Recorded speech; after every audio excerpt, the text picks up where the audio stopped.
Chers amis, aujourd'hui je vous propose de trouver la Bible dans une chambre d'enfant.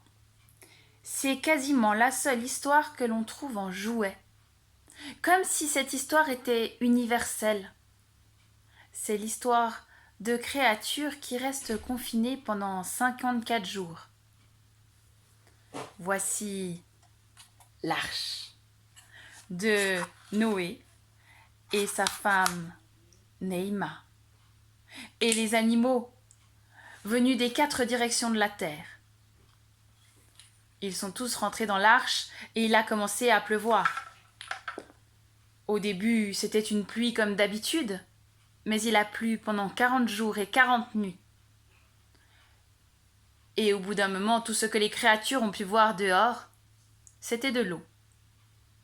Et l'eau a commencé à descendre et Noé a envoyé la colombe, qui est revenue. Ce n'est que la semaine suivante qu'il l'a envoyée et qu'elle a ramené le rameau d'olivier.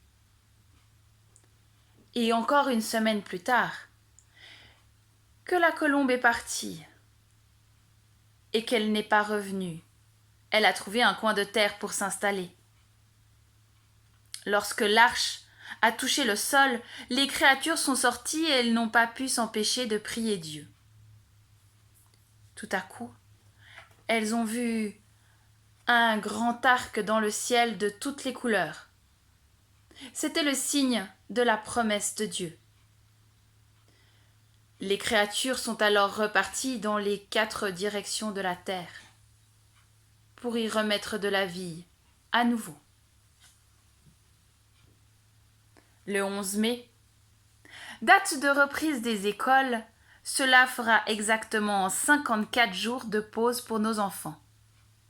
Cela fera exactement le temps que les créatures auront passé dans l'arche. Et le symbole de l'arc-en-ciel est celui que j'ai le plus vu ces derniers temps. Il est associé à cette phrase « Tout ira bien ».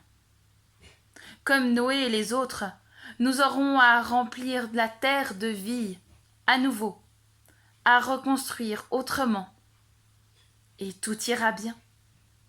Pensons-y au prochain arc-en-ciel.